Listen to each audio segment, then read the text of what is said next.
The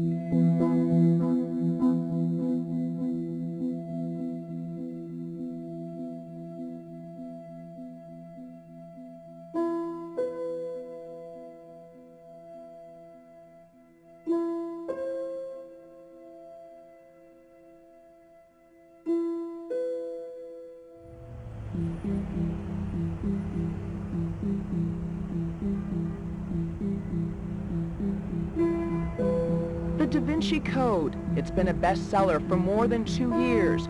It is fair to say the novel presents an unorthodox version of church history. But just how far does the author Dan Brown go? The book supposes that Mary Magdalene was the lover, if not wife, of Jesus Christ, and that the two had a child who then became part of the bloodline of the kings of France. When the author of the best-selling novel, The Da Vinci Code, said that he hoped it would serve as a catalyst for discussing about faith, religion, and history, he may not have had in mind the attack on his work by one of Italy's leading cardinals, Tarcisio Bertone from Genoa. The Da Vinci Code is a farce. I mean, you would learn more about genuine history and theology by watching Monty Python and the Holy Grail.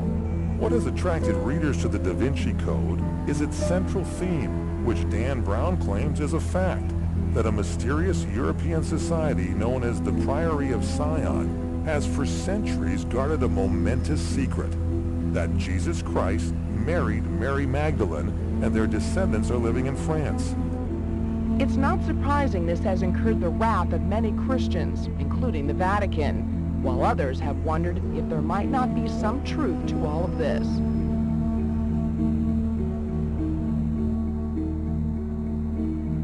Do you believe, or does the Priory believe or have evidence that Jesus married Mary and had children? Yes. Yes, is the simple answer to that. Is there a bloodline of Jesus and Mary? There is a bloodline of Jesus and Mary, yes. There is.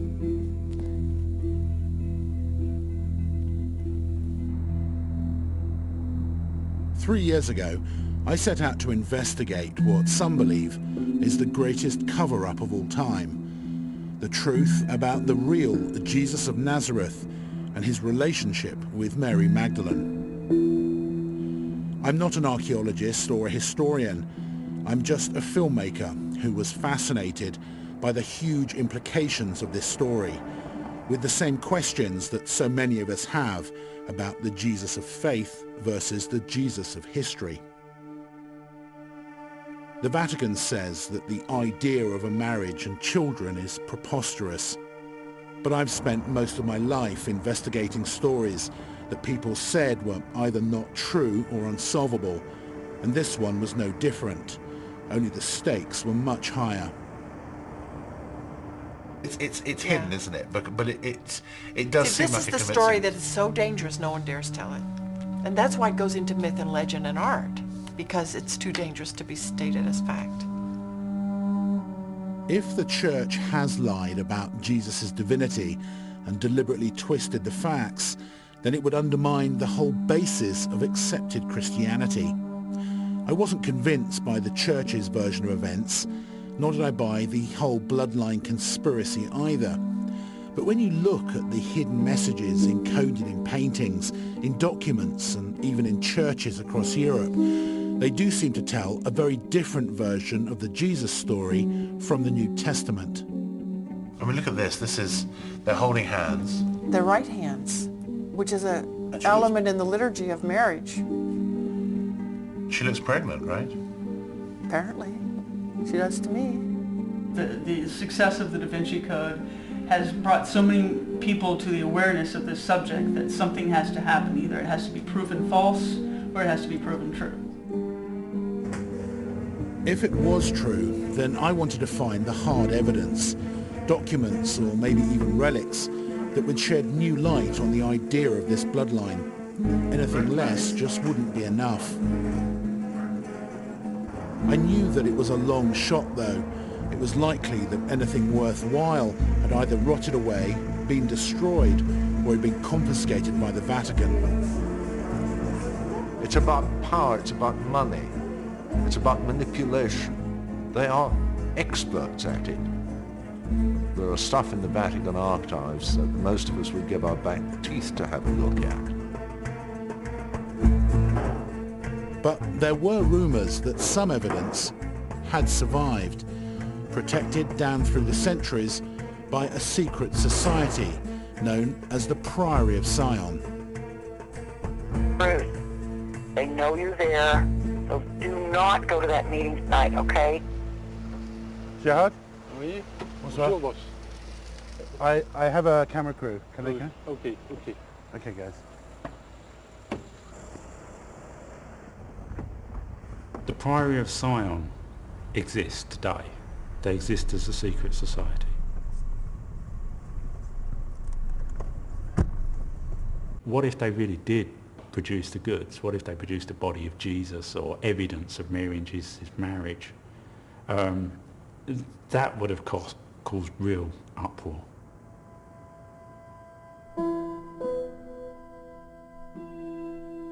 Back in 1979, the Priory's Grand Master, Pierre Plantard de Saint Clair, claimed that the early Merovingian kings of France had married the descendants of Jesus and Mary Magdalene, creating a sang royal, a royal bloodline, the true Holy Grail. This led to the bestseller Holy Blood, Holy Grail, which first brought these ideas to the world and which later inspired Dan Brown's Da Vinci Code.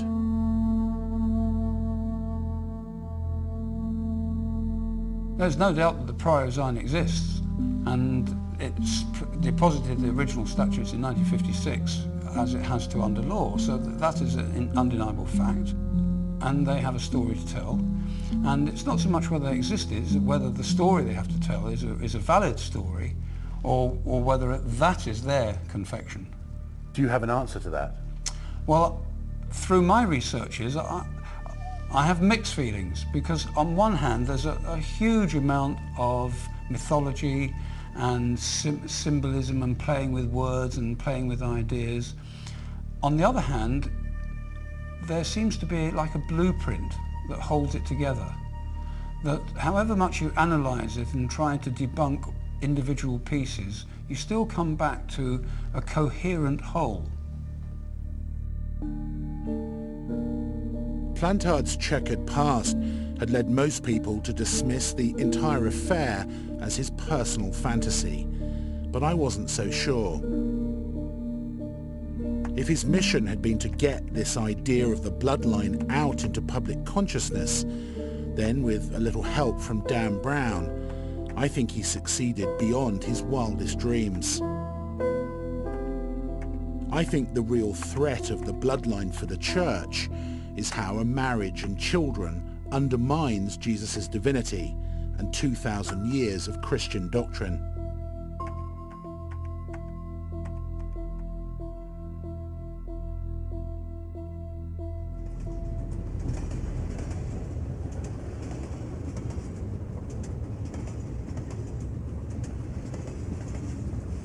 Pierre Plantard had died in 2000, but there were reports that the Priory was still active today. My first real lead was a man in Paris who seemed to be carrying on his work. His name was Gino Sandri, and he claimed to be the Order's General Secretary. Through my French producer and translator, Eduardo Flaherty, I asked him if the Priory was real. Oh, c'est une société réelle, à part que sous le nom de Prioration, il y a plusieurs structures. Et lorsqu'en 1956, il a été décidé de rendre une association publique, c'est un message qui était envoyé dans certains publics. Vous avez certaines choses.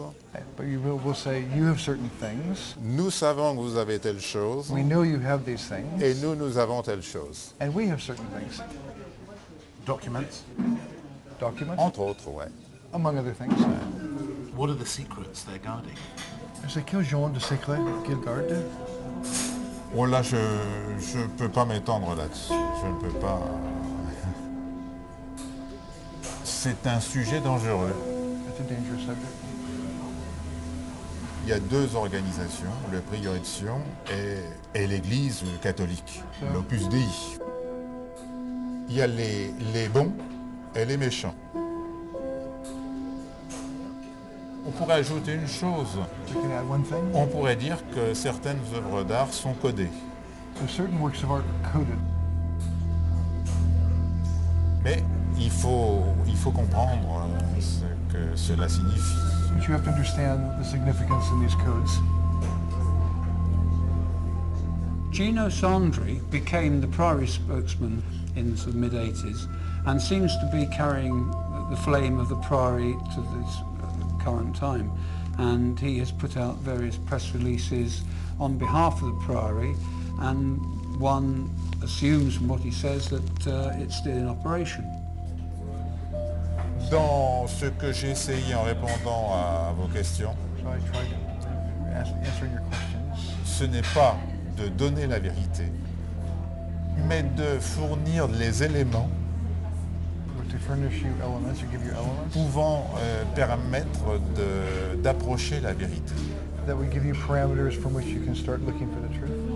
Do you feel we're on the right track? Est-ce que nous sommes dans le bon chemin? Ah oui. Oui.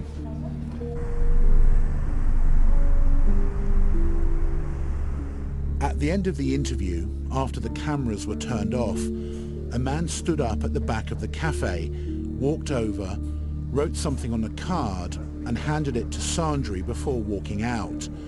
Who he was and what he wrote, I don't know, but Sandri's reaction spoke volumes. Are you in danger today, Gino?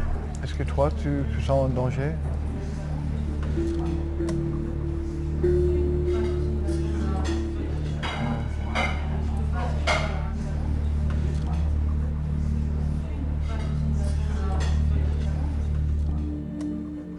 Sandri said that one of the coded works of art that he'd referred to was The Shepherds of Arcadia by Nicolas Poussin, a 17th century French artist who was rumoured to have been a member of the Priory of Sion.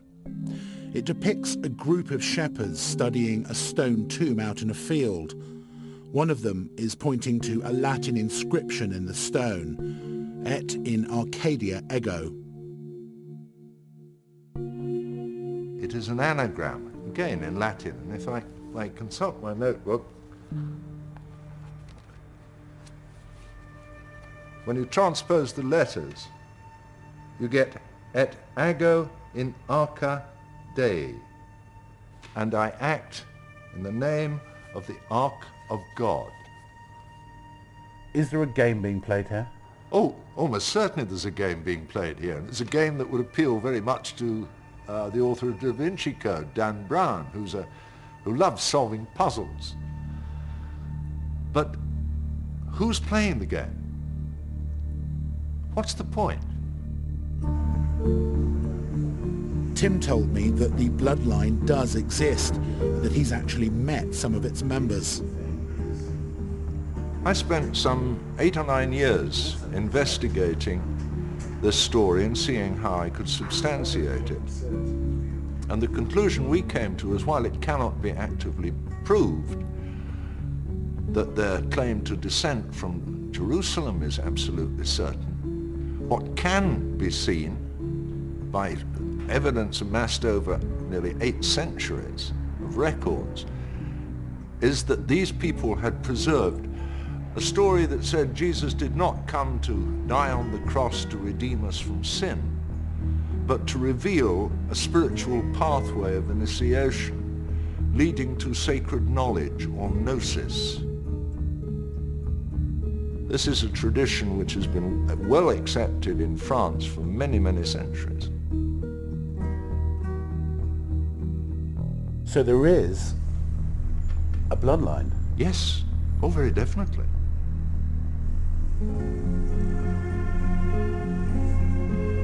If you think of the bloodline coming from Jesus, the Catholic Church literally went and tried to stamp out everyone who was of that bloodline and everyone who knew them and knew who they were, and they thought that they could get rid of it that way. They purposely tried to keep people from gaining this knowledge of alternate versions of Jesus' life.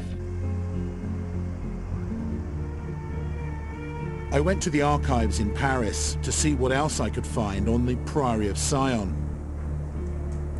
On its microfilm records, I came across a document called Le Serpent Rouge, the Red Serpent. I was told that it could be a coded reference to the bloodline snaking its way down through history. There were references to the Queen of a Lost Kingdom buried underground in a new Temple of Solomon who was called Magdalene. It seemed to be referring to the tomb of Mary Magdalene.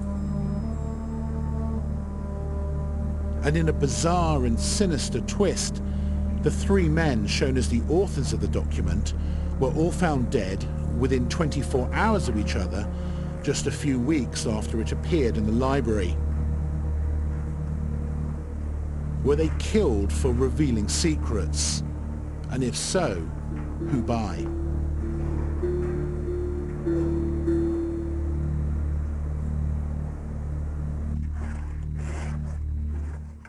I called one of the few academics who's actually made a study of the Priory of Sion to see what he made of it all. Do you think that the Priory is real or a hoax?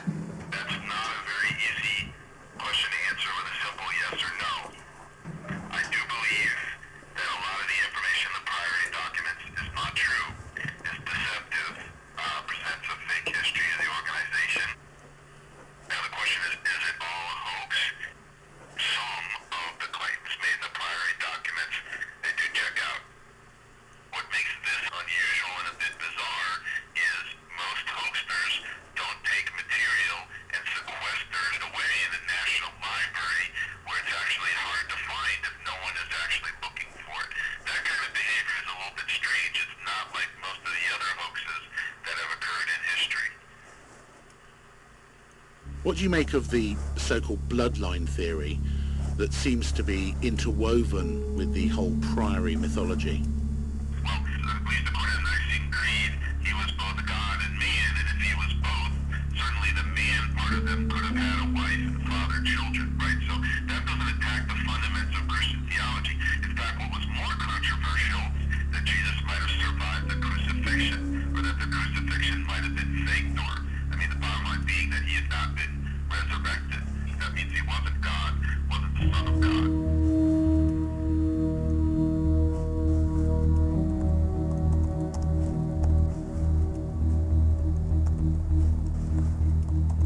Robert Howells is a research and data expert who specializes in investigating the covert world of Freemasons and secret societies, including the Priory of Sion. Having asked him to try and establish contact with the Priory's inner circle, he'd begun to receive some detailed emails. Why do you think the Priory are talking to us? What they appear to be doing is setting the ground for the general public. It's as if they're putting ideas out into consciousness, into public awareness, at a slow rate of acceptance. Because if, say 30 years ago, for example, you produced the body of Jesus, it would cause huge upheavals, and it would cause a lot of people distress, deep distress, that's unnecessary.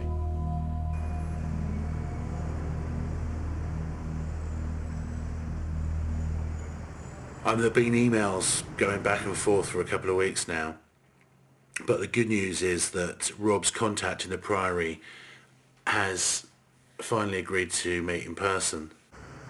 I mean, I still don't know who he really is. I don't know why he's agreed to meet. I don't know how safe it will be, but I think it's a gamble worth taking. If this guy that Rob knows is in the kind of inner circle of the Priory, then it's the first time someone that important has gone on record for like 30 years. So this could be a real coup. I agreed that we wouldn't film it, but I'm going to wear a mic anyway and record what I can. Your attitude is crucial to this. absolutely crucial. Yes, your intention, the way in which you handle the goods, you handle the information, is an imperative. There is much more to be discovered, I suspect, in the environment of Rennes le Chateau. One might imagine people going into a situation like that, into a tomb or even a small sort of catacomb complex, such as may exist, and discovering something that is earth-shatteringly important.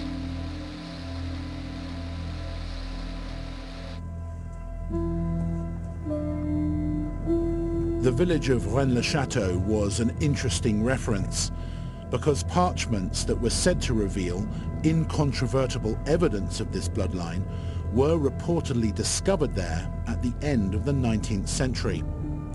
But according to accounts from the time, the Vatican moved very quickly to suppress the discovery, paying off the priest who'd found them, and they were never seen again.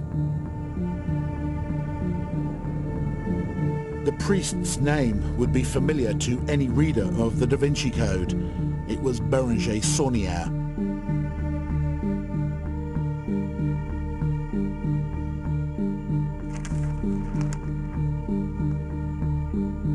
Rob had sent me over 100 emails from his priory contact.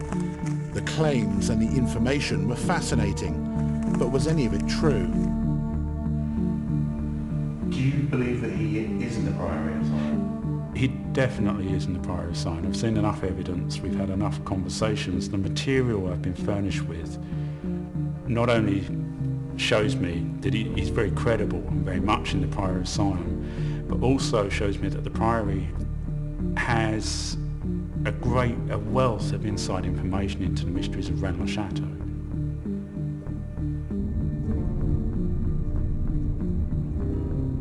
Even though Rob was convinced that he was the real deal, I wasn't so sure. How did I know that this guy wasn't just making all this stuff up? I thought one way was to put him on camera, put him under the lights and see how he'd react and what he'd say. So after weeks of negotiations about where and when, Rob arranged for a meeting.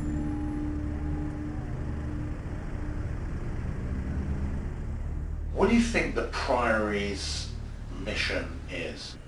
The Priory of Zion is propagandizing on behalf of this idea that there's this royal bloodline.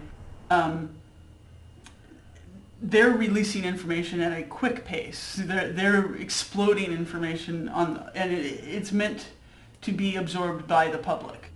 So yeah, it doesn't really matter whether there was a charter that was passed from the Templars to the Rosicrucians and then to the modern Priory of Zion. If they're continuing the same tradition, then they essentially are the same society. They're the same group. It's the same conspiracy. Because I was skeptical about who he claimed to be, I checked into this man's background with a private investigator. What we found was his name was Nicholas Hayward. He was the adopted son of Sir Harold Hayward, a former advisor to Prince Charles. He was a collector of rare alchemical texts, and he was a high-ranking 33rd degree Freemason. Do you think this man's hiding something? Unusual for somebody to be so difficult to get into in the UK. We just found a lot less doors than there are normally. And it may well be, for example, in an extreme situation, he had adopted a totally new identity. Are you a member of the Priory of Zion? I have friends in the Priory of Zion. I speak on their behalf. Zion is not really a secret organisation. Zion just does not choose to operate and cannot really operate in the light. There is a lot to fear in some respects. We do not seek publicity, but we delight on occasion when the right people come along. with the right mindset and intention. And that is why I am here. Do you believe, or does the Priory believe or have evidence that Jesus married Mary and had children? Yes.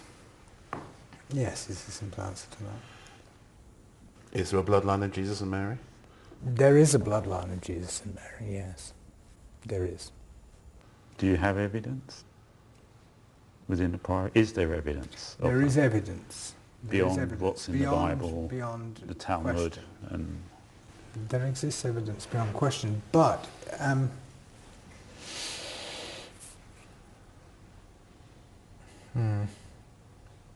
the mainstay of evidence itself is a series of items which are kept together, of objects. I will not go any further than and explain what those objects are. They are unquestionable. Are they in the possession of the Priory? Their whereabouts is in the possession of the Priory. Did Mary Magdalene come to France?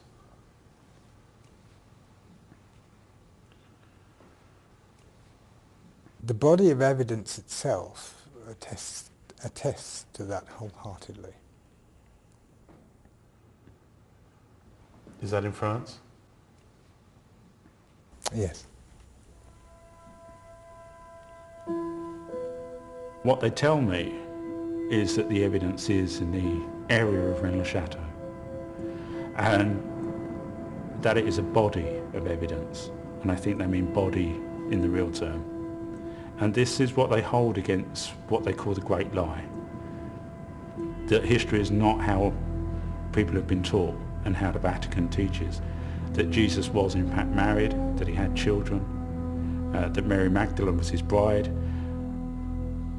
They claim they have a body, and that if this body is revealed, then it's incontrovertible proof.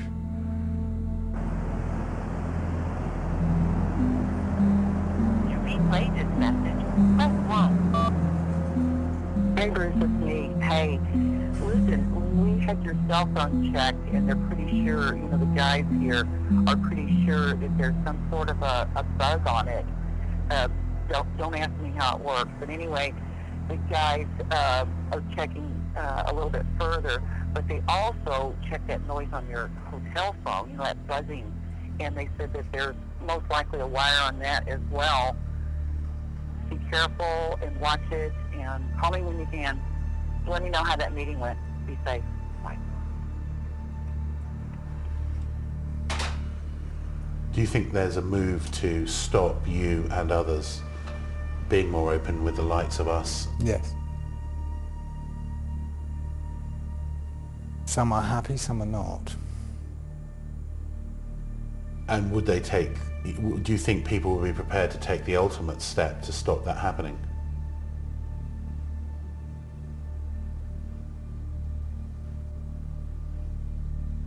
Don't ask me any more about that, please.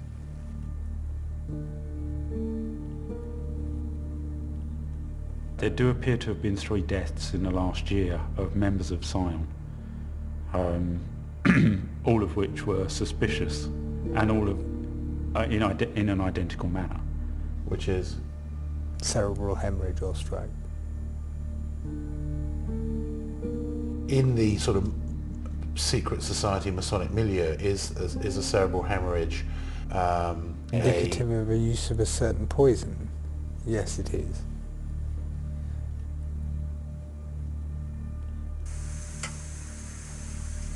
Oh, it's like 2 a.m. and I just got a call that a man we were going to meet, Lord Lichfield, died last night at a party. Apparently he died of a cerebral hemorrhage, and he was going to show us some papers he had connected to the Priory and this whole mystery. So don't know if he was in the Priory, but I do know that apparently he did have a copy of The Shepherds of Arcadia in his private study, which is the painting that Gino Sandri said was one of the coded works of art for this whole mystery. So maybe that's just a coincidence.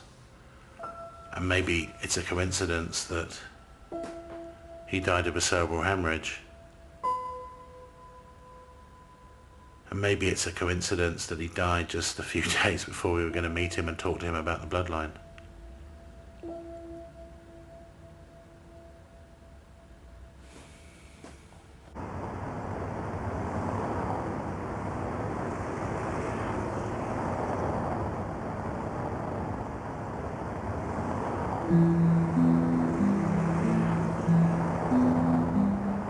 If members of the Priory had been killed to stop information being revealed, then it was possible that they would try and stop me too.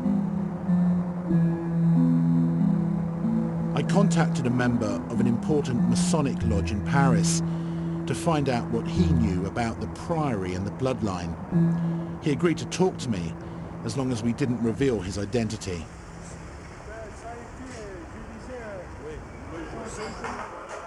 You know, this thing is massive.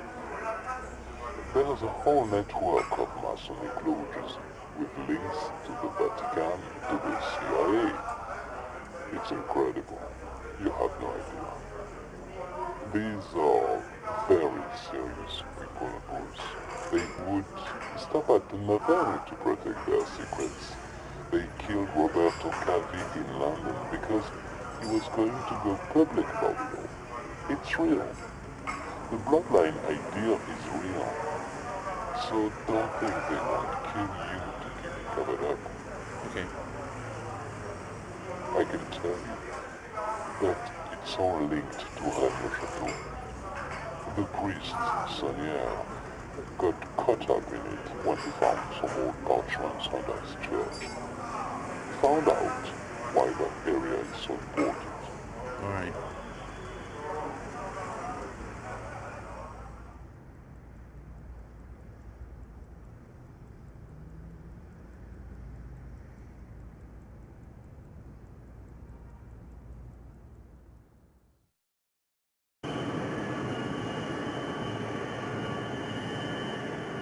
There's definitely something vastly important buried in the region of Rennes Chateau.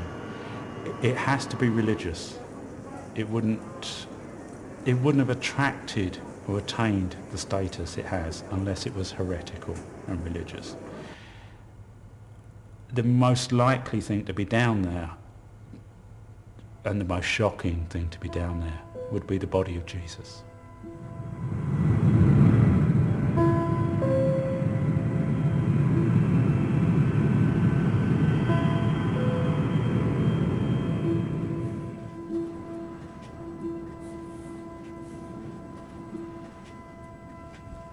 Swag. Very.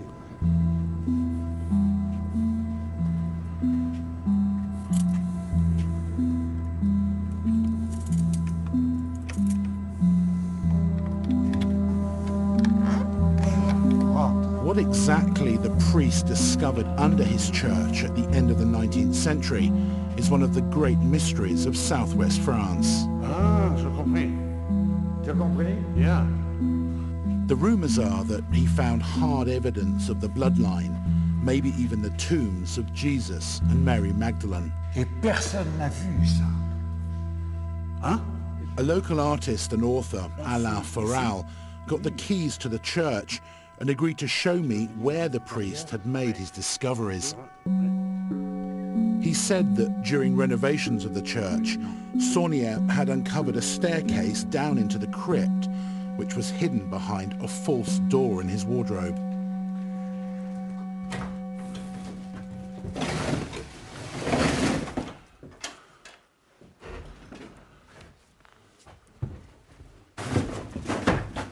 Yes. Before, never. Never? No. Il a fermé la porte de la crypte. He closed the entrance, the door to the crypt. Yes. And then this is a secret room, no? A salle secrète? Yes. And now, I go somewhere. Oui. Nobody has seen it.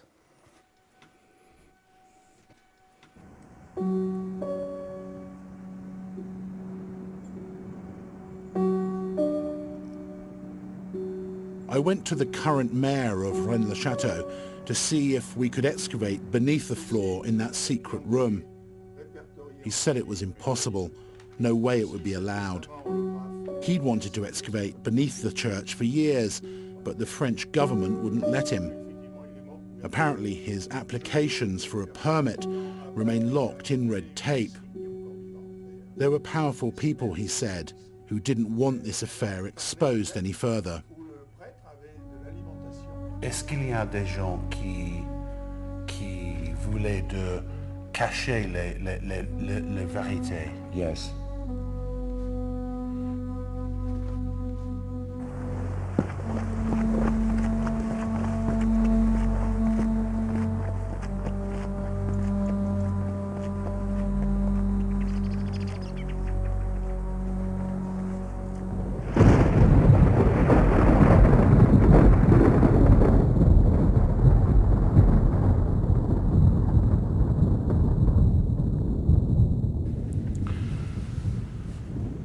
Well, I think the priest definitely discovered a tomb or tombs, either under the church or there was an entrance under the church which led to another site.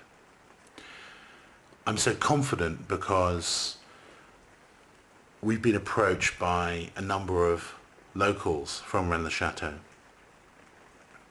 very quietly, who've actually showed us gifts that Saunière gave their parents and grandparents. We've seen jewelry, we've seen coins, and in one case I've actually seen a solid silver 13th century chalice, still in the same leather box with a little handwritten note from Saunière. So these are substantial, valuable items for a little country priest to have. So yes, he found a treasure, which he probably found in a tomb. The big question is, what else?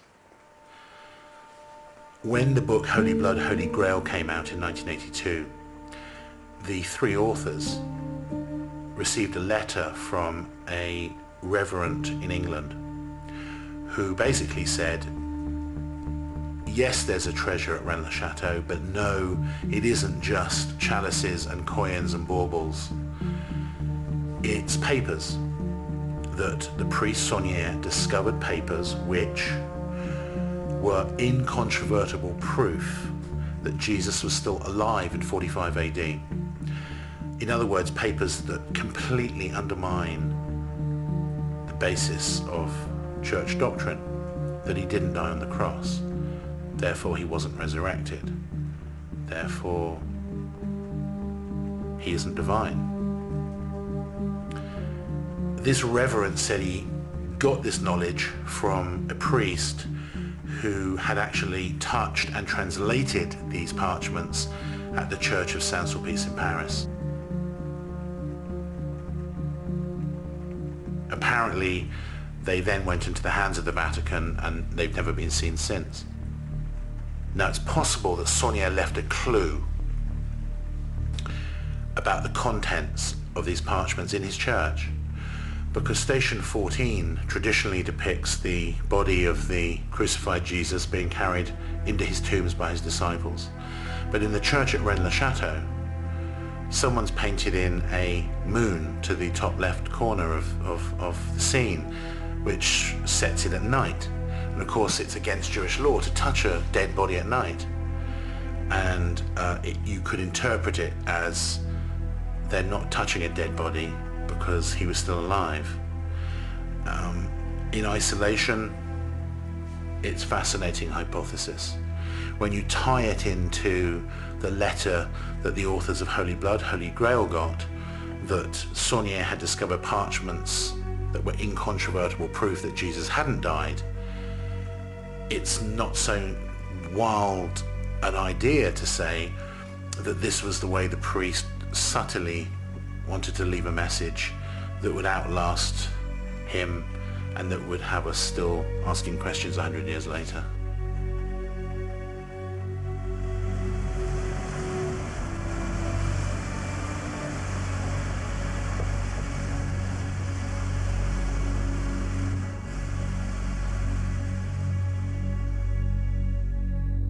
Ça va?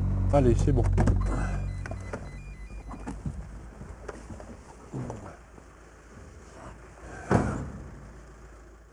I was contacted by a local man who'd heard about my investigation, who said he'd actually got hold of some of the parchments that the priest had found under the church.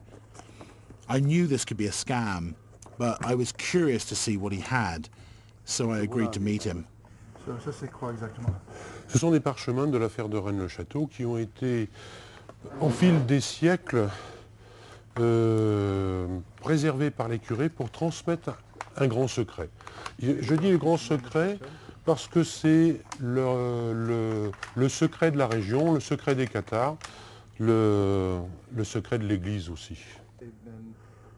According to these parchments, the secret was that Jesus Christ had not died on the cross, but was smuggled out of Jerusalem to southern France, along with Mary Magdalene and their children.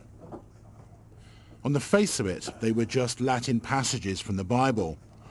But he said that when you use this small cipher to decode them, a new secret text appeared. Are you convinced this is authentic? Tu es convaincu que ça c'est authentique? Plus que convaincu, oui.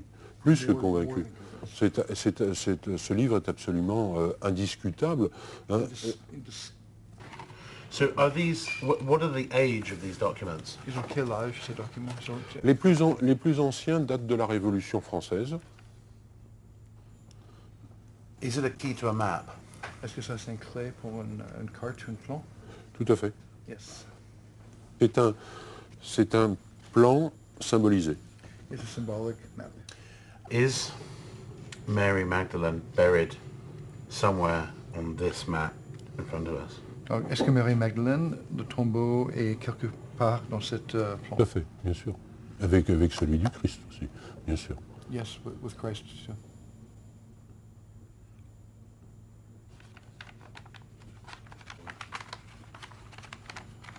What does he know? What form the bodies are in? Are they embalmed or skeletons or?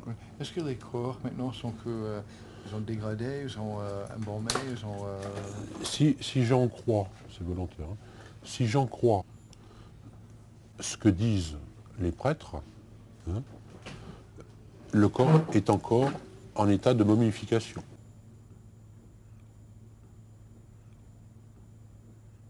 I feel that I'm being led to the fact that you have the body of Mary Magdalene.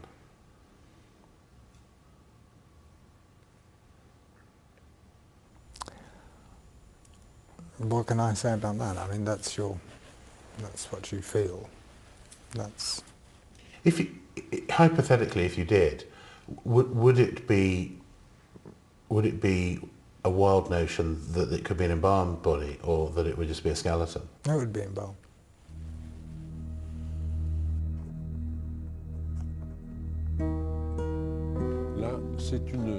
The parchments reveal that the embalmed bodies of Mary Magdalene, of Jesus and their children were buried in an underground temple near Rennes-le-Château.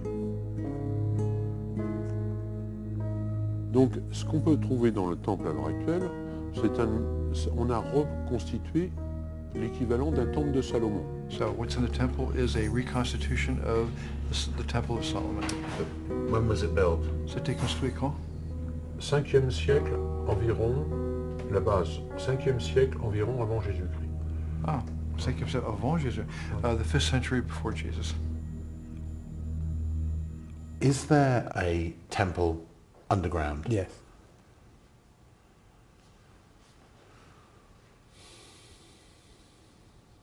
It has one open entrance at this point in time. One of 12.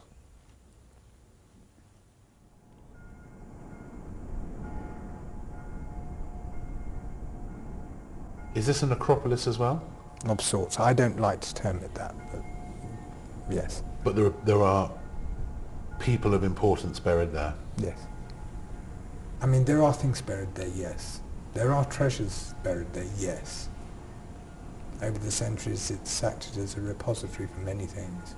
And there's still a lot to be discovered there. Is Mary Magdalene buried in this necropolis?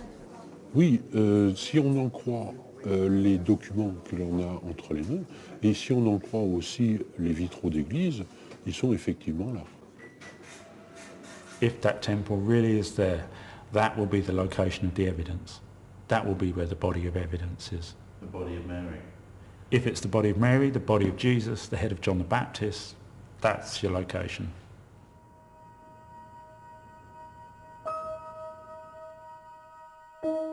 The Priory say that there was a robbery at one of their addresses in Paris a few years ago, and I think it's possible that that's where this guy got these parchments. So whether they're original copies of the parchments the priest found in Rennes-le-Château, or whether they're modern forgeries, doesn't really matter if the information is true. But is it? Did Mary and Jesus come to France with their children, and are they buried here now? Certainly there's a hugely strong belief locally that that's the case, and that there's something sacred about the area around Rennes-le-Château, but no one's ever found anything. Historically, it stands up because there was a thriving Jewish community in this area of southwest France. So if you were looking to flee from Jerusalem, it is possible that Mary, with or without her children, maybe with Jesus or his body, did come here to France and settle. Which means they're buried here somewhere. But where? My producer in Los Angeles has found a lead that might be interesting. It's a website called The Tomb Man, and he claims to have found a Knights Templar tomb near Rennes-le-Château, which is connected to the whole Saunière mystery. You can see photos of the tomb on the website, and there's what appears to be a body under a shroud with a red Templar cross on it, and there are chests and other items in the tomb. I think it looks, you know, like a film set. I think it looks too good to be true. I'm very skeptical, but it is worth checking out. And Renee's arranged a meeting for tomorrow evening in the next door village, so we'll see what Mr. Two Man has.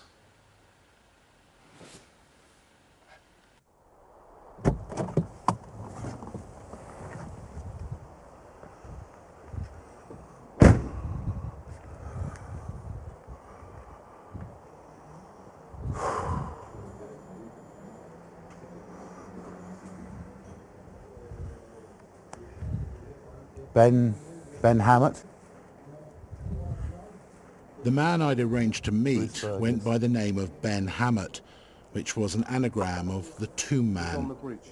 He was known to be very careful about his security, so much so that although he'd asked to meet me at this bar, he'd sent his brother instead.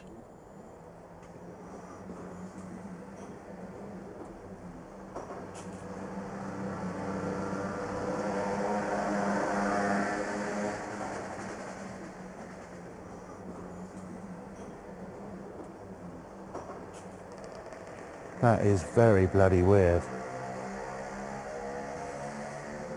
I eventually met Ben himself just around the corner. He'd been watching us from the bridge. It was clear from his reactions that he was very uneasy about the camera being there, but after a brief chat, we arranged to meet again the following morning for an interview.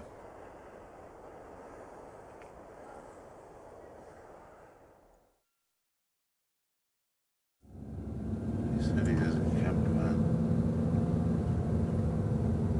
Hold on.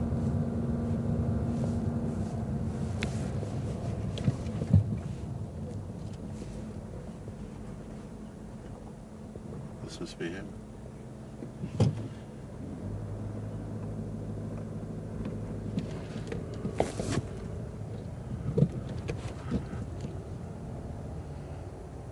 If he's asleep, isn't he?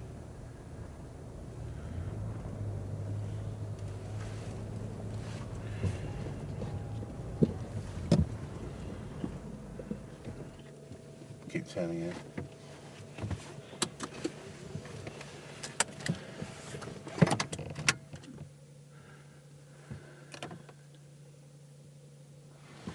I guess I'll just go knock on the door.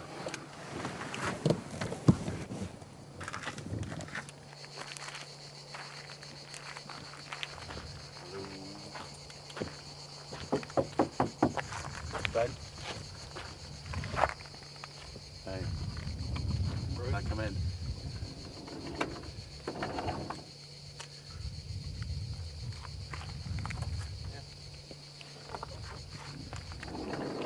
I've got a camera. Okay, yeah. So this is home. Home sweet home. He told me that he'd first come down to the area with his brother in 1999 to look for treasure after seeing a documentary on Rennes-le-Château on the BBC. He said that they spent day after day in the church looking for hidden clues and messages in the statues and murals, trying to unlock what they believed was a coded map. 1.82 metres. Eventually, after a lot of trial and error, they discovered 4 separate landmarks nearby that were all depicted in the church and which lined up exactly with a cave on a local mountain. What up there? There was a passage towards the back of the cave. You go have a look. Yeah, mate, you take the camera, you might get it on film.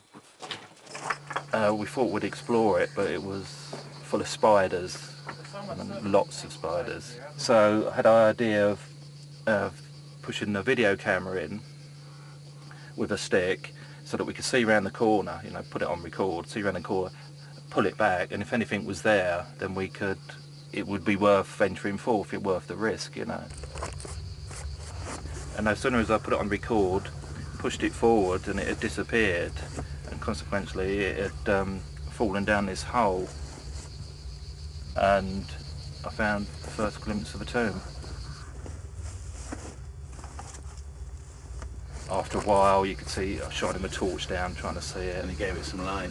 Yeah. What do you think's in there? What do you think of who that is or what it is?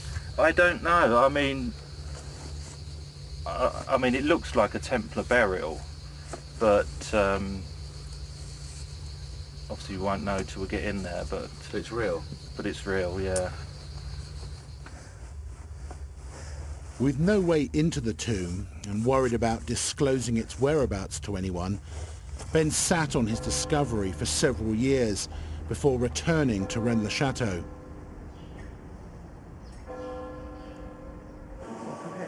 Once again, using the same method that had led him to the tomb, he identified hidden clues, which he said the priest had embedded in the decor of the church, a secret map which could be overlaid on the local landscape.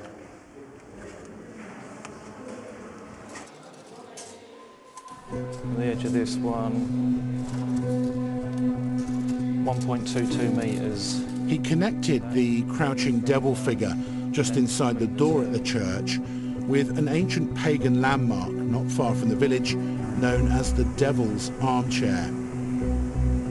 Ben said that if you imagine the devil seated in this chair, his gaze falls on a specific spot of ground a few feet away.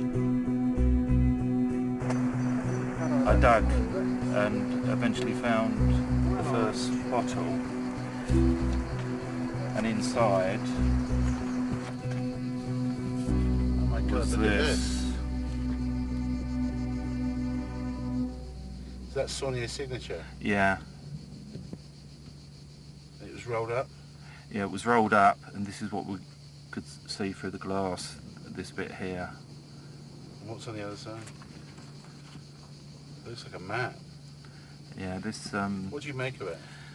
It took a while to decipher, but what was interesting on this, we have this three-part key design, and deciphered, it reads, "Begin at the beginning, not the church, yes, Mary Magdalene, begin or start."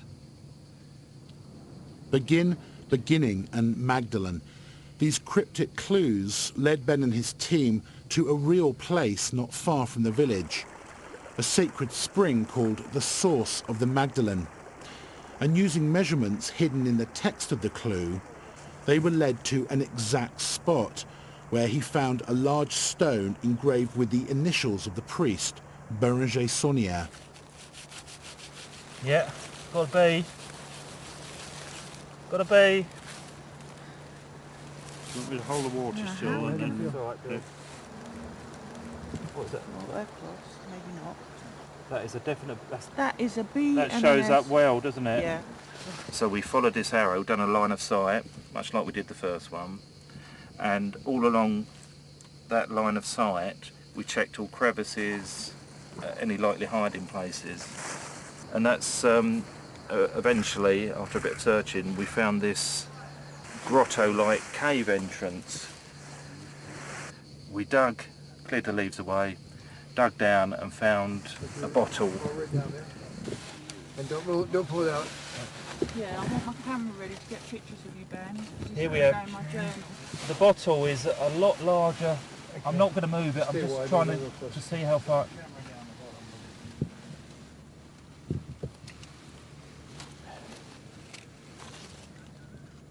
Yeah, it goes into a neck. Okay, move your arm just for a second. Just want to get this in situ.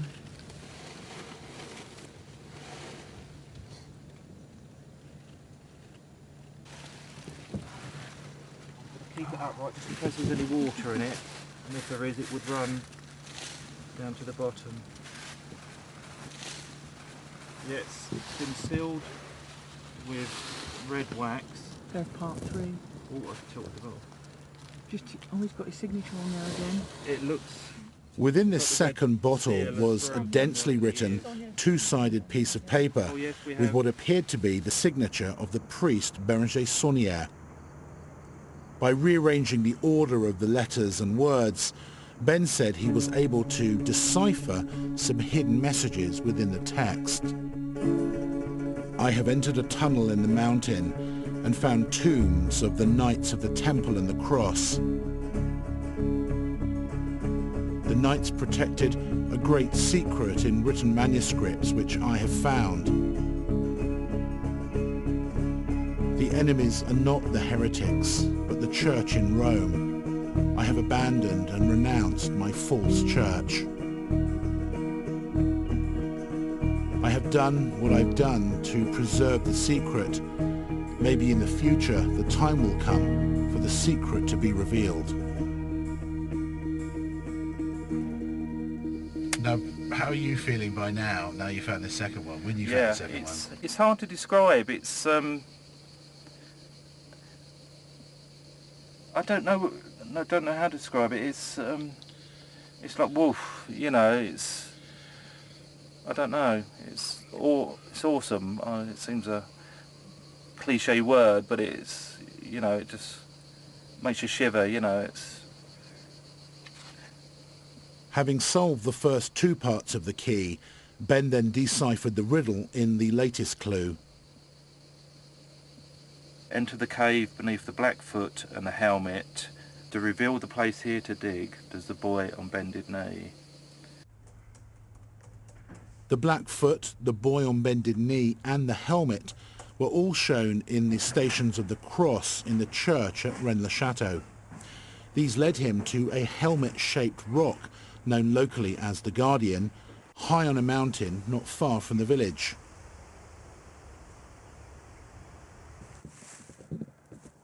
At the foot of the rock, Ben discovered a small triangular grotto, just like the one shown in the church, in which he discovered another marker stone pointing to a large boulder.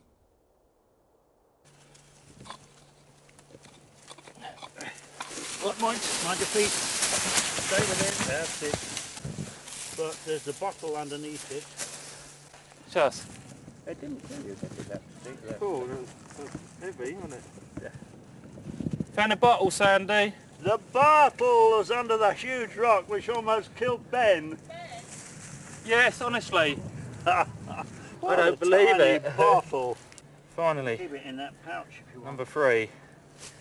Or what we think is number 3.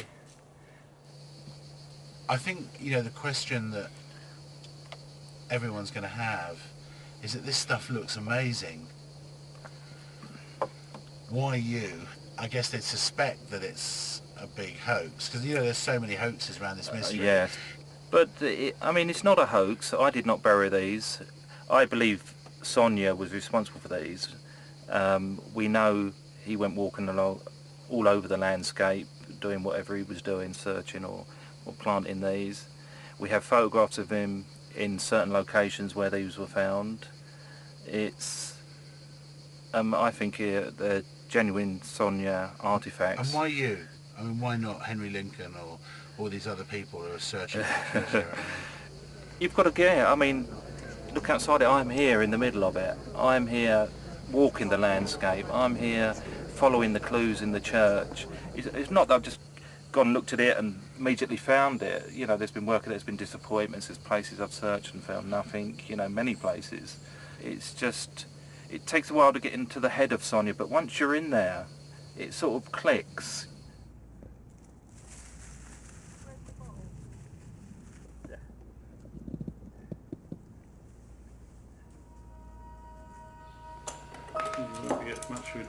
Just be careful, you've pulled the paper up and you started creasing it. No, you're going to have to break the glass. No, I'm going to break the cork. Okay, careful of the paper now. I think you're going to damage the paper. We certainly are, but we're going to get it out anyway. No, we need to crack the bottle. No, no, no. Don't. Can I open it and see what's in there?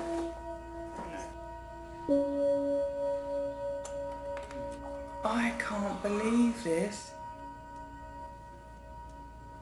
The vraie histoire, I think that means the true history of the crucifixion and the resurrection. Jesus did not die on the cross, but 22 days afterwards.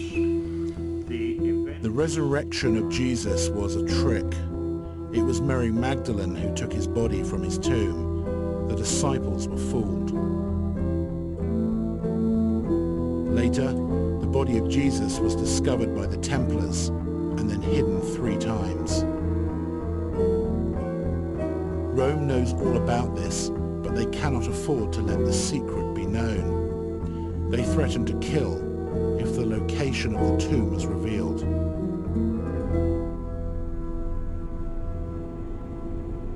Oh yeah. After several weeks together, I got a call from a worried Ben.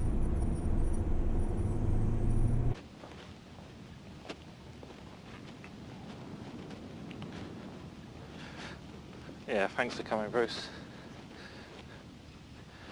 I just had a, you know, second thoughts. I've just been worried about the filming and all that, you know, because of, you know, the stuff that's happened in the past. Let's walk up. What's happened in the past?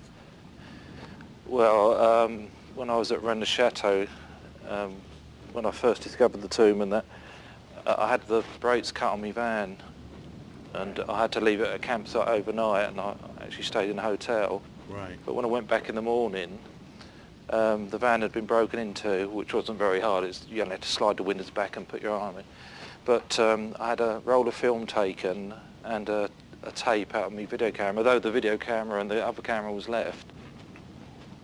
And about a week after that, someone turned up at my house. He says, I've been sent by someone you met in France. But he turned out and he wanted information now about what I was, you know, how I found it and where it was and all this. I mean, I told him to, you know, go, and I shut the door in the end.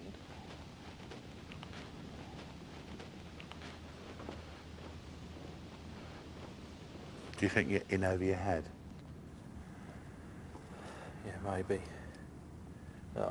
What I'll do, Bruce, I'll go away and I'll give you a call, okay? All right. All right then, mate. Thanks for meeting.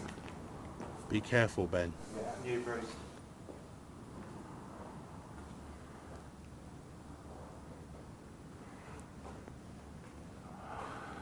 I hoped he was going to tell me that he was going to take me to the tomb. But he's clearly too spooked right now from he thinks he's being tailed.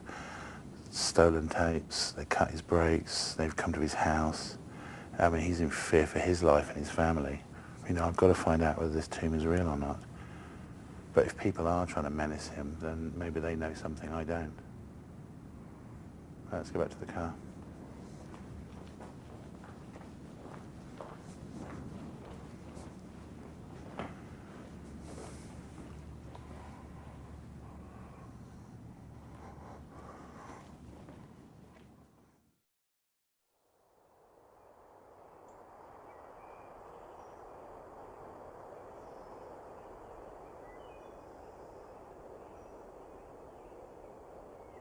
Although he was still worried about the threats against him, we eventually returned to the area. And using clues from the last message, Ben uncovered a fourth bottle buried in the ground.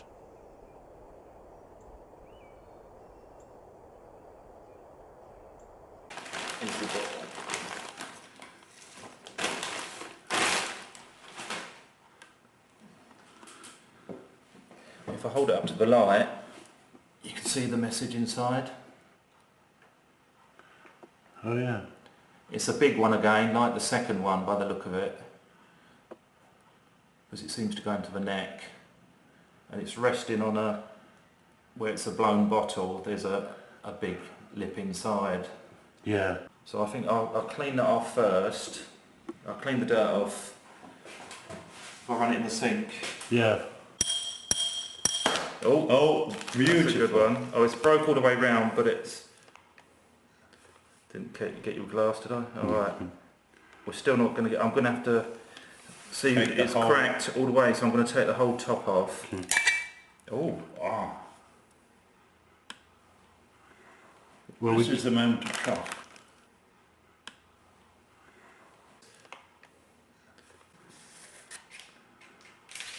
Right. That's it. Let's just move this out the way. Ooh.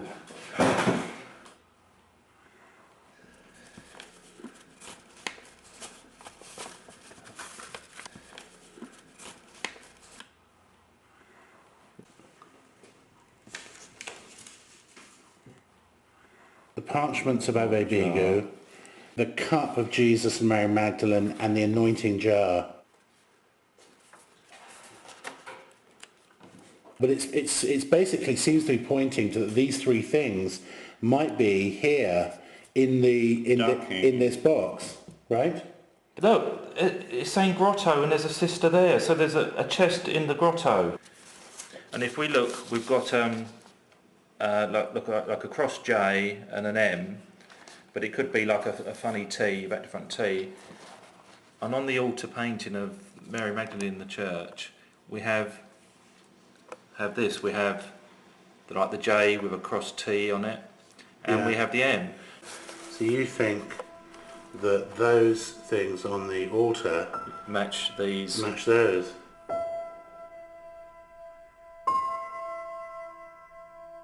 Is where she is a real place? Yes. Was Saunier trying to tell us, was he trying to give us a specific location? Yes. Of what? An entrance. We hiked across the valley from Rennes-le-Château up towards what's known as the Cave of the Magdalene. And when we got there, we realised that when you look back at the entrance, it matches the shape of the cave in the Clou, almost exactly. And Bill Kersey, who's a friend of Ben's, did a dowsing. Is it there, Bill? And found a spot where he thought there was something large buried in the ground, which is where Ben dug. What do you think, Bruce? Do you reckon anyone's dug here? No.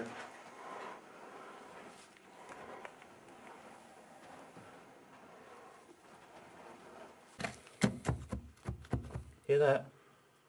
Yeah. What do you think it is? Well, it sounds wood to me. It's wood and hollow, which is what we want.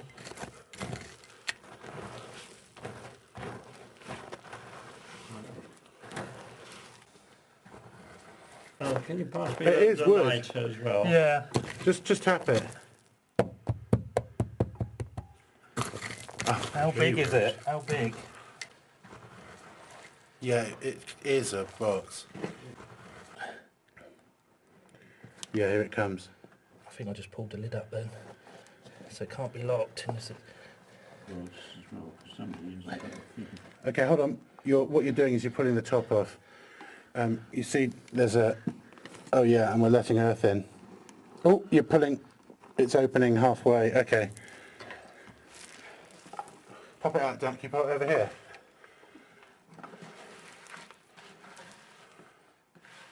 Alright, Bill, not too rough for it, just in case there's something.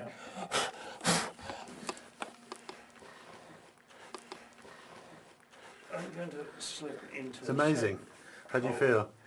I want to open it. Should we open it here or...? Yeah, absolutely. What about, have you got your filming going? Yeah, I'm live and...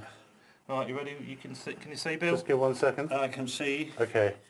I got that funny light. We're there. So this could be the first time in 100 years. Look at the hinges, Bill. Wow. I think just stop it. I might break the hinges. Shall I just try and work it?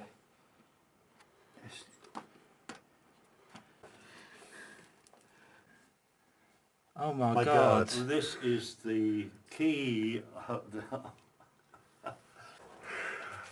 I'm stunned. Because this could be that is the most important find, well, in this mystery.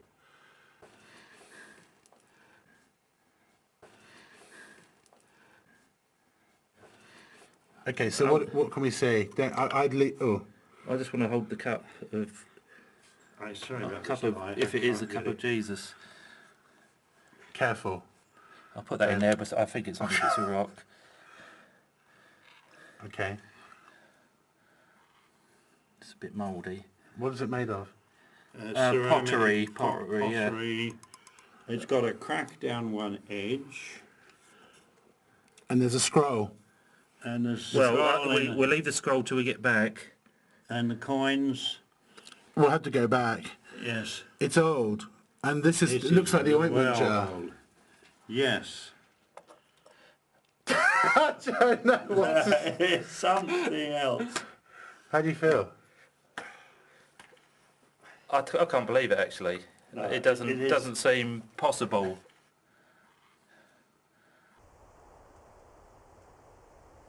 So, I propose a toast. Propose a mate.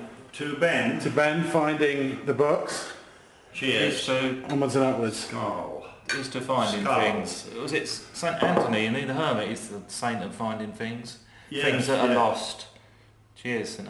Anthony.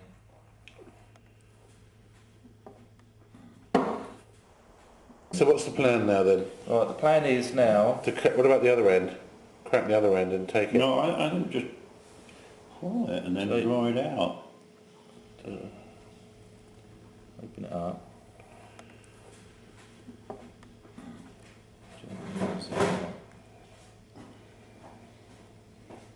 Oh, that looks interesting.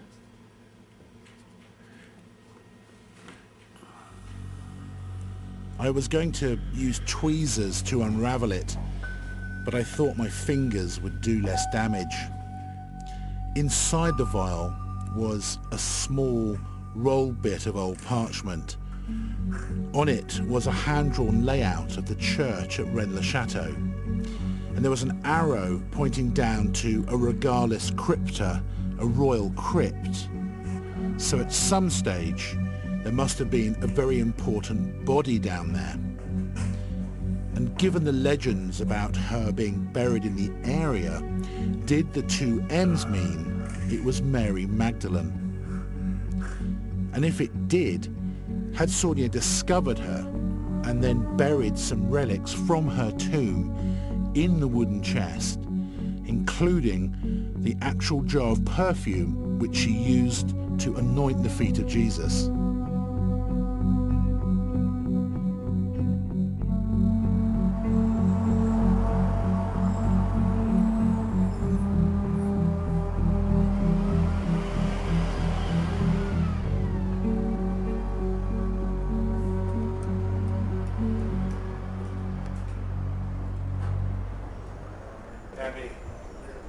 Good to see you. Good to see you too. Welcome.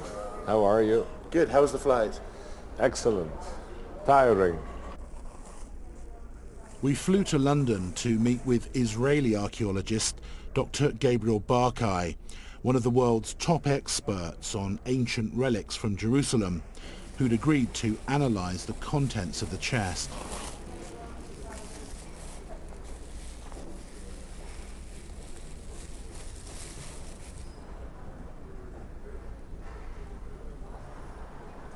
This is incrustation on the inside, and then the outside, which is good Jerusalemite stuff. It most probably originates from a tomb. The collection includes a small bottle-like vase, which is an unguentarium. It was for perfumes, which were meant to counter-effect the odors inside a burial cave. The second one is a bowl with an outflaring rim with a small flat base. The third object is an elongated glass bottle which belongs to the type known as alabastra. It is made of glass imitating alabaster prototypes.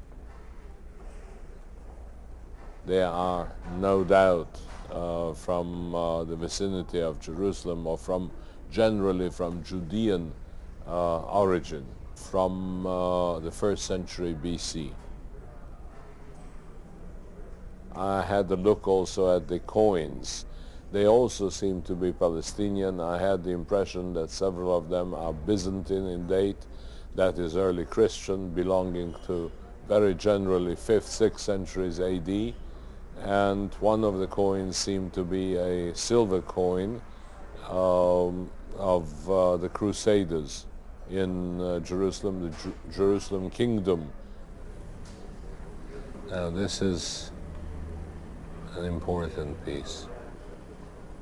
This is one of the coins of the Roman procurators. Again, you see the flan, which has the diagonal side.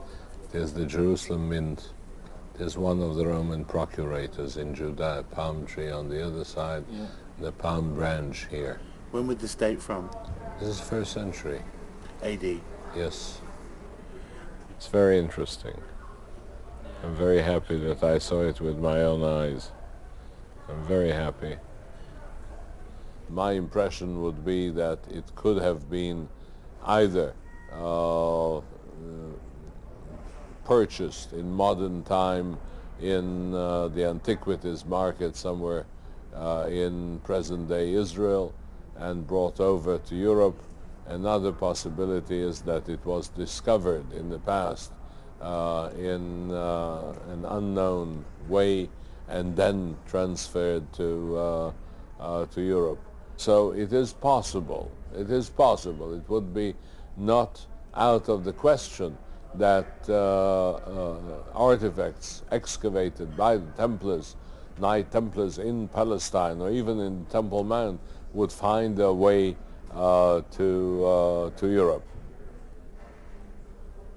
The finds in this chest are really intriguing, and it is really something that inflames the imagination. Whether it is connected to the historical Jesus or not, time will tell. Thank you very much.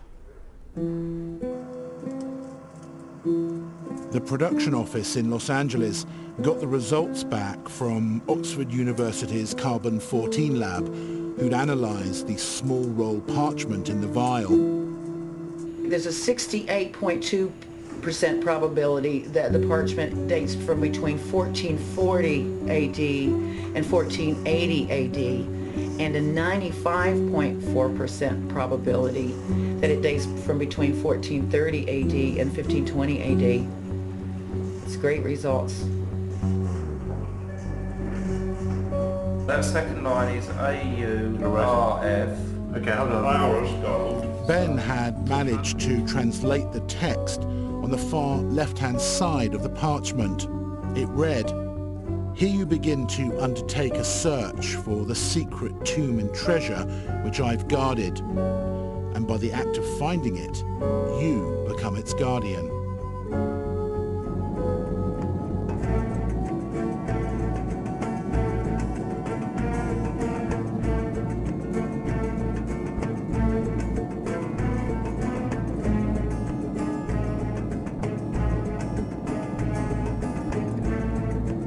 The cup, the small ointment jar, and the alabaster vial were all authentic 1st century relics from in or around Jerusalem. That much we now knew. But how did they end up in that chest in France? Was it even remotely possible that the priest had discovered them in the tomb of Mary Magdalene? And was that why the Shepherds of Arcadia painting was so important to the Priory? Because it symbolised her actual tomb in the area.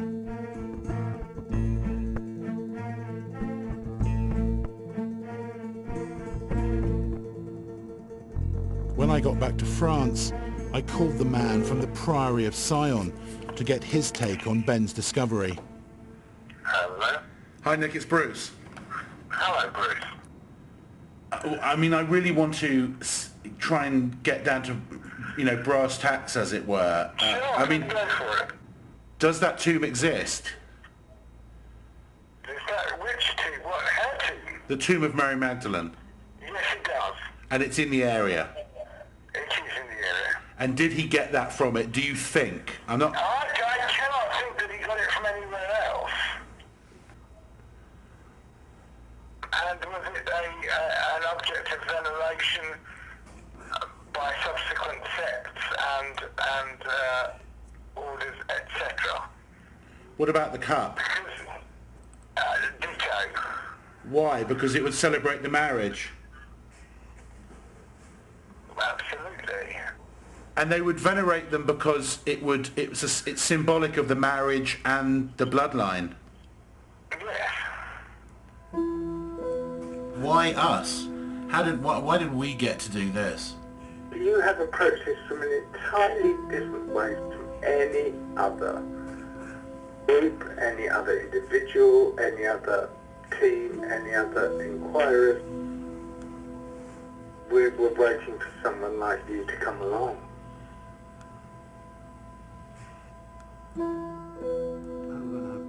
If Nicholas Haywood was right, and the objects in the chest were taken from the tomb of Mary Magdalene in the area, then how were they connected to the tomb that Ben had discovered? According to the priest Saunier, he dug the earth to construct a passage to this Knights Templar tomb in the mountain, where he discovered beautiful things, a treasure and a corpse, the holy secrets and the sacred objects of the Jews. When you look at the images of Ben's tomb and hear the priest's words, you can't help but wonder whether they both stumbled upon the same place. The question is, could that be the remains of Mary Magdalene under the shroud?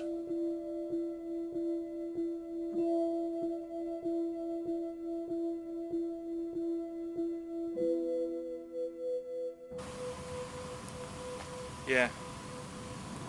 All right then, Pat. Yeah, well, thanks for the warning. Yeah, speak to you later, mate. Cheers. What happened? Well, that was Pat. He's a German mate of mine. He helps me out here sometimes. He's a Ren enthusiast.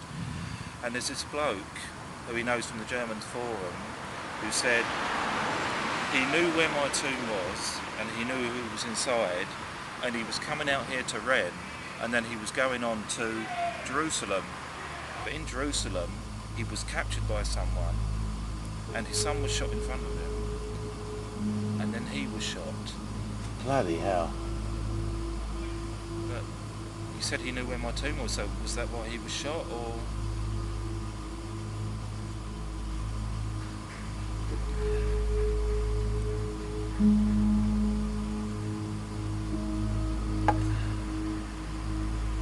In recent years, there had been a number of suspicious deaths connected to the Rennes-le-Château mystery. The man who bought Saunier's house and estate in the village was killed in a violent car crash, and the man who bought it off him had his car riddled with bullets.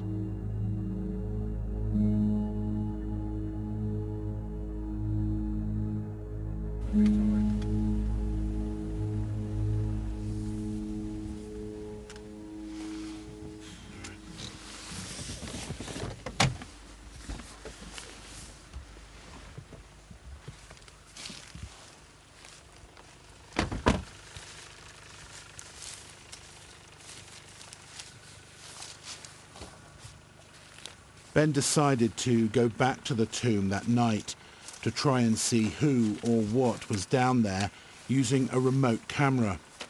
And given the news from Jerusalem, he asked the cameraman and I to stand guard outside. Is that everything? That's everything, yeah. Don't need anything else? No. City.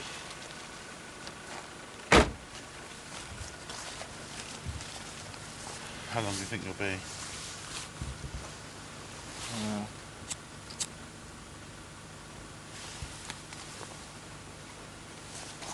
Well, I've got to uncover it all first, dig it all out, the foam and everything. Probably a couple of hours, maybe a little bit longer. Okay. If you wait here, I can find you again then. It's the middle of nowhere. Isn't it?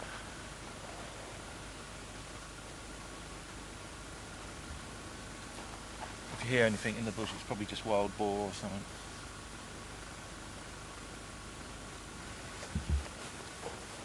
Alright.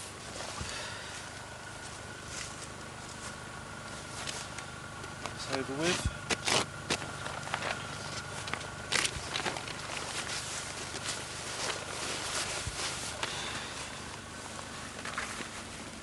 If I get any problems, I'll ring your mobile, okay? Right.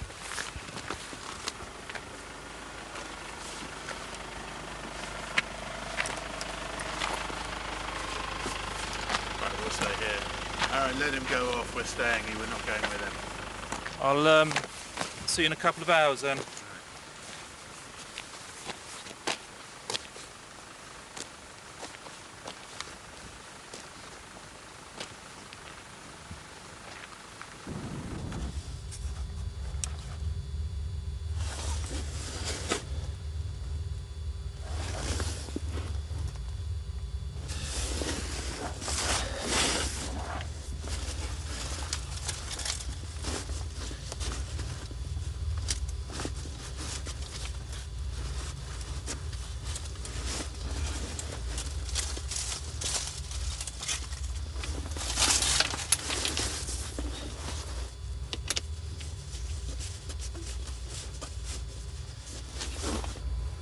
an hour's work ahead of me.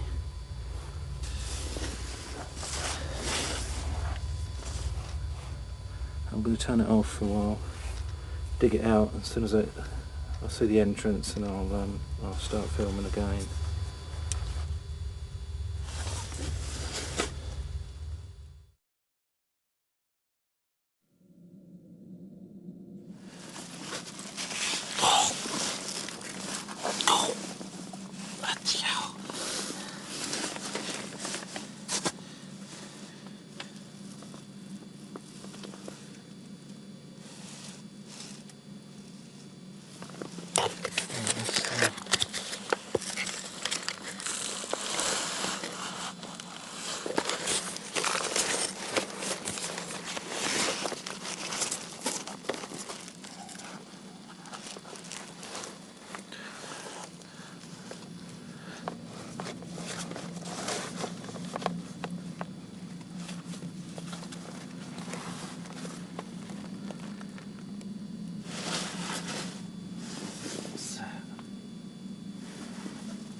There's lots of rocks.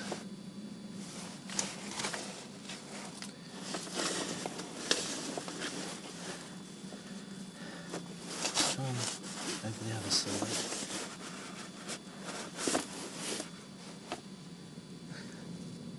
Oh, gold, obviously gold.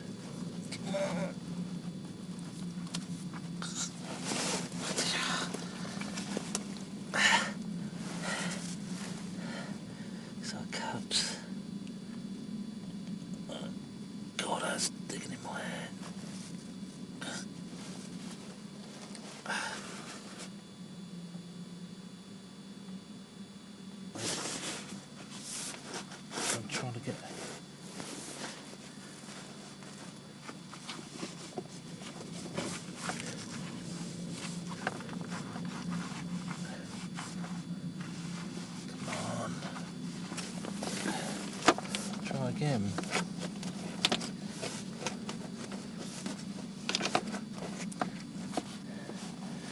Try and do is lift the cloth up.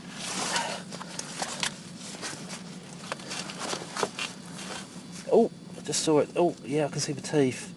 Bloody hell. Oh, bloody hell, that's spooky. Oh, there's the mouth, eyes. Nose. Oh my god. Oh, that is spooky, that's horrible. Some sort of platform, reddish, pinkish.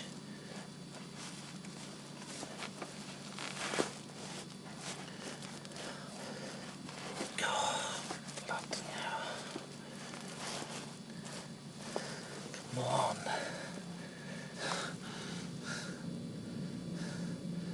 Touch your arms in.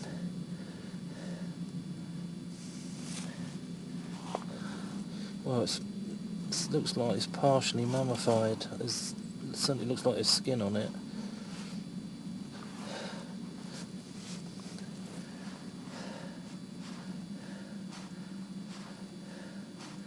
Oh, that is bloody.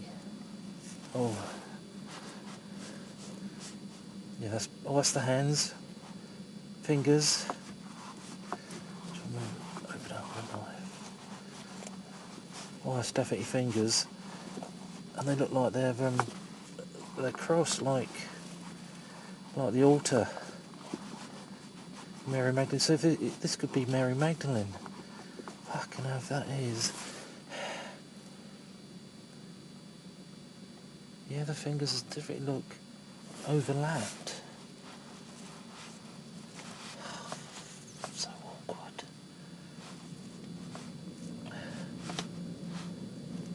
Yeah, it's definitely that. Definitely fingers. Bloody hell.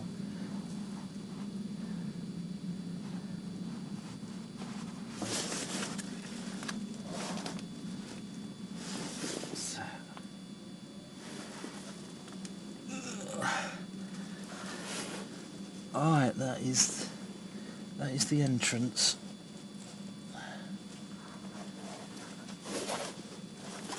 So, down there. Yeah, I think that is.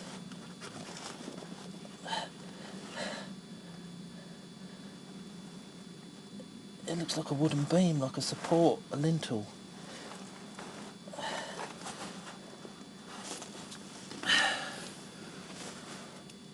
Alright, job done. Thanks for that.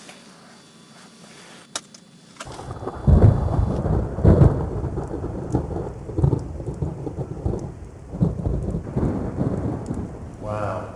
Wow. I mean, that looks old. That is incredible. Look at this, and you can. What's it's lying on this? What's this? Like? Yeah, that looks like there's a marble around here called rose marble. I think that's what, and that's what it looks like. That is. So it's lying on a marble like plinth. Yeah. Look at that. I mean, can you get this stuff out? No, they can't get in. There's no way in. But you can't lift it out where the camera's gone down? Oh no, the hole's too small. You know. How big's the hole? I don't know. Like that. A bit bigger than this monitor that we're looking Oh, so it's just that's... Yeah, that's right. Just big enough to get the camera down, really. Well, it's amazing footage. Stunning. And it looks real to me. I mean, there is a corpse under that shroud.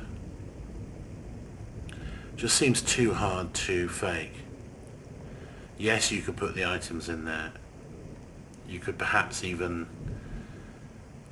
find a mummified corpse. But who's going to put that huge marble slab in there? I mean, this tomb's out in the middle of nowhere. So,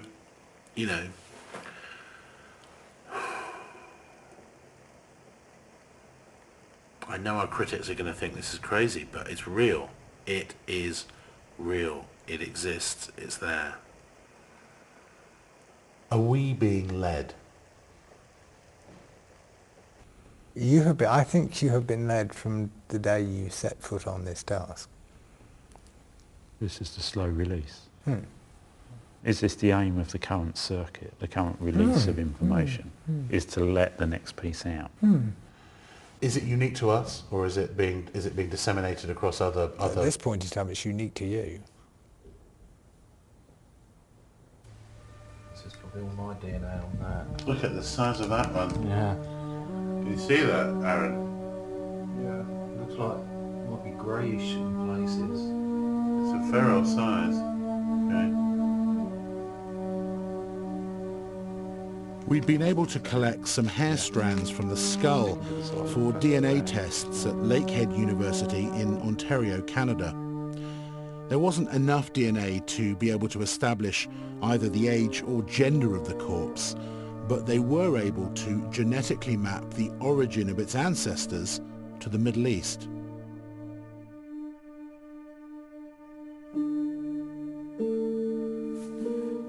Who do you think it is? Well, it looks like a female to me, the shape of the face and that, and I think it could be Mary Magdalene because of the fingers. Do you still want to go public? Do you still want to go ahead? Oh, I need to go public to give me some sort of safety, I think. Even though I'm not giving out the location, I think this needs to be got out there as soon as possible, really. Although Ben thought it could be Mary Magdalene, I wasn't so sure. But even if it was a Knight Templar or a member of the bloodline, it would still be a huge discovery. Armed with the latest footage and the DNA test, Ben and I hit the road to see what the experts thought. First stop was Cardiff in Wales, and a man who'd been investigating the Rennes-le-Château mystery for 30 years. Those are quite definitely vessels of some sort, cups, jugs. Do they look religious at all? Religious sort of? This one's a chalice, quite clearly. This one here. The one that, as a priest, I would use to administer the communion to you. If you, yeah, that isn't it, Trish? That's unmistakably a chalice. I'd put money on that. Serious money. Reverend Lionel Fanthorpe is an Anglican priest who's fascinated with the whole bloodline mystery and its implications. I knew that he'd tell me straight away whether we had anything credible or not. This is amazing footage. If this could by any chance be either her tomb or the tomb of one of the descendants in which the family heirlooms have been preserved, then it would be harmonious with the idea of Mary of Bethany, alias Mary Magdalene, being a wealthy woman. I would have said that this is extremely significant. It could, for me as a Wren researcher for over 30 years, this could be one of the most important and significant finds that has yet been made.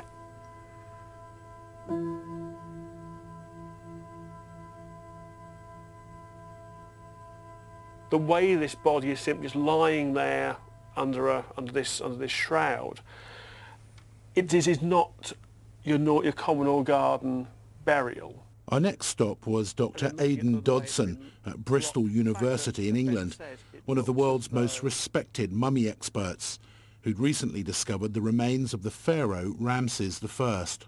It's almost lying in state. Yeah, isn't it? It's kind of lying on this. That's exactly what it looks like. It's something.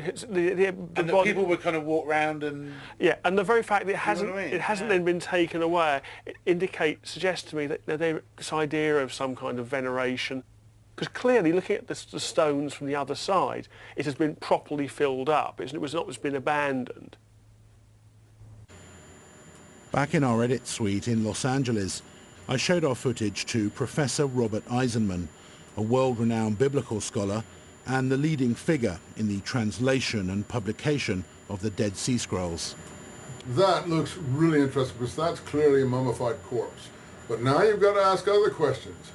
You know, you have to carbon date that corpse. It isn't enough to take a strand of hair from that corpse and see if it's male or female and then make all sorts of suppositions on that basis. You have to go in there and carbon test it, see when it could have come from. It does look very, very mummified. That doesn't mean someone couldn't have picked up a mummified corpse, wrapped it in a Templar-like shroud, and put it there.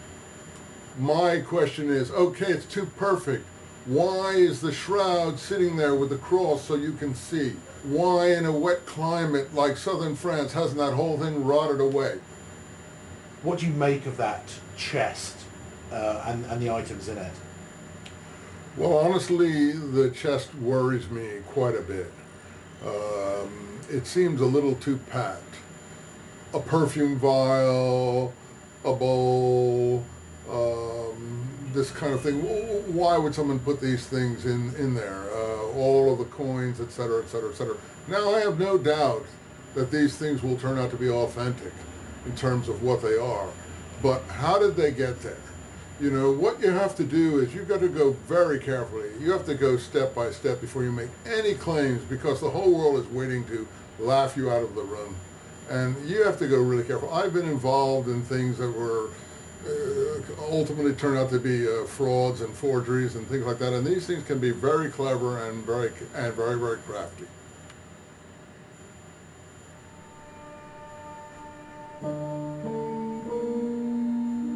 I knew that the academic world were going to be very skeptical about Ben's discoveries. They weren't going to be happy with his belief that it's Mary Magdalene, and they were definitely going to have a problem with his amateur archaeology.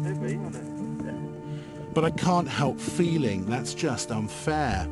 The world's museums are full of relics discovered by maverick adventurers like Ben Hammett, who just followed a hunch and pulled stuff out of the ground with their bare hands. Why do you have to have a PhD to uncover something truly remarkable? The guardians of the walls are always going to try to protect the status quo. They have two choices. They can accept this and all its implications, or they can just say there's no evidence for this and maintain the trenches that they've built, but in that case they'll be even more out of step with the people. Has anyone ever called you a bad Christian, and how do you react to that? People, it makes me sad to think that people out there think I'm there to attack the church when in fact I'm bringing them a gift, if they could only perceive it, of reuniting the masculine and feminine at the very heart of the story. I asked a group once, I said, you know, what if this had been our model in Christianity? And one woman there was Polish and she shook her head. She said, there would not have been a Holocaust. We would have had a whole different history if we had had that as our model. It could be the renewal of Christianity to have this story be told. What if the second coming is actually our renewed vision of who Jesus really was, and now we have him hand in hand with his partner, as in that window?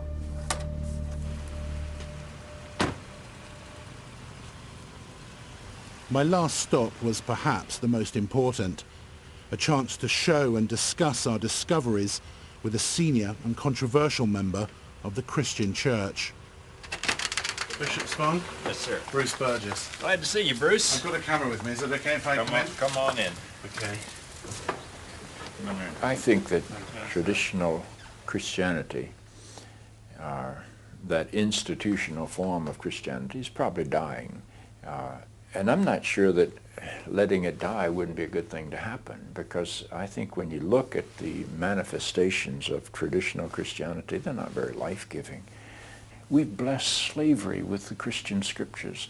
We've blessed anti-Semitism with the Christian scriptures. We stood by and watched Hitler destroy 6 million Jews. And then we were negative about women.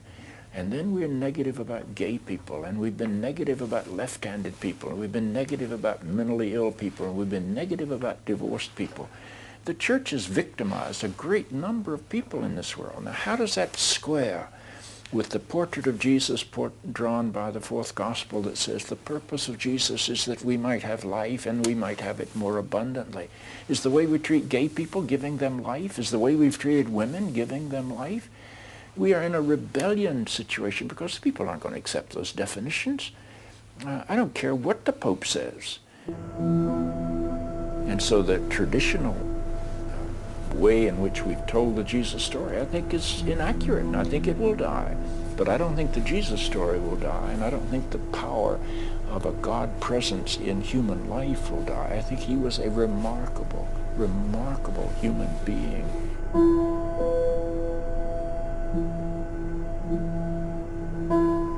It's been a hell of a journey,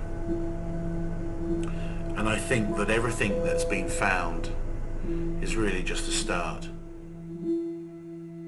But I do think now that Jesus and Mary Magdalene were married. I think they did have children. I think Mary and the children did flee to France, and I think that they are buried there now. The cup and the jar are authentic first century relics from Jerusalem. The tomb is very real, and now we know that the corpse has a unique Middle Eastern DNA profile. And of course, what lies beyond that blocked up entrance could be the biggest discovery of all. And maybe the treasure that was smuggled out of Jerusalem. But we won't know anything until there's an excavation. So really, I've come as far as I can go. For the record though, I do think that it's possible that these discoveries, especially the chest and maybe even the tomb, was somehow placed there for Ben and for us to find. That doesn't make them fake in any way. It just means that someone with an agenda wants this material revealed. But who? I think the jury's still out on the Priory of Zion. They might be real, or they might just be a convenient front for something else. But there was something that Nicholas Hayward said to me, which has nagged away at me for over a year now. Do you have insiders in Rome? Yes. Who are members of the Priory? Yes. Did the Vatican know that? Yes. Why do they not kick them out? Some people you can't remove.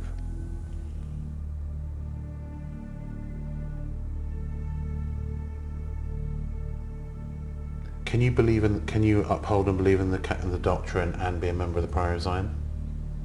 You can appear to believe in the doctrine and uphold the doctrine and be a member of Zion. I take it we're not going to be able to interview one of these people. You didn't ask. Can we interview one of them? I will do my best. Is it possible that there's a small circle at the heart of the Vatican who've always known about the marriage, the children, the bloodline, and yet maintained their doctrine? Is this group the real Priory of Zion? And if I'm right, then they know who's in that tomb, and they know where it leads to. And whatever they say publicly,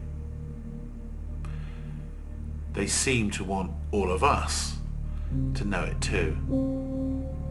If you ask any members of Zion, they will always tell you that things are always unfolding according to plan,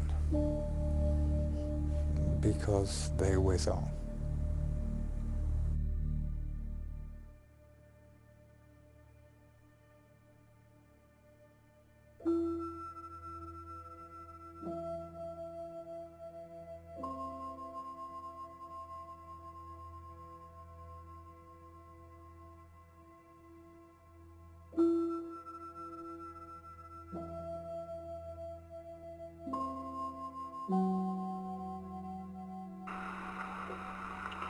I would like to suggest to you, and let's just say I'm only thinking out loud. Yes.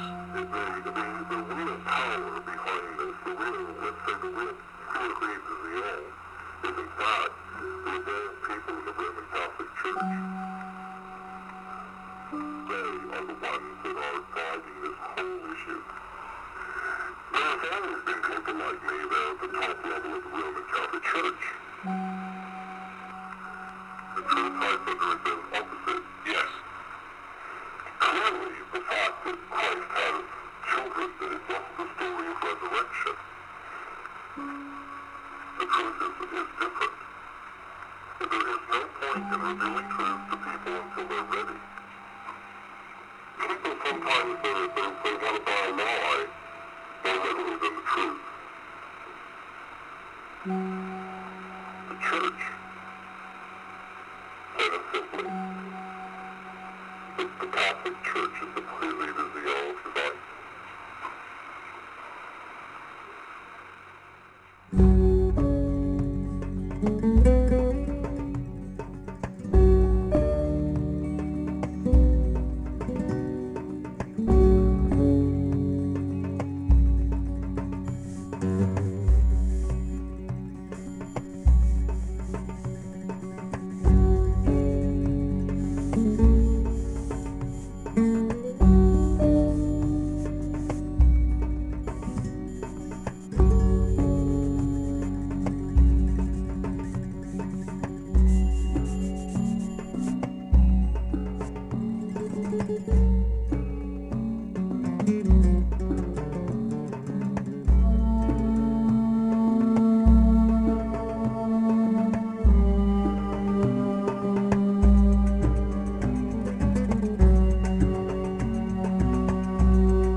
if they had any children, but...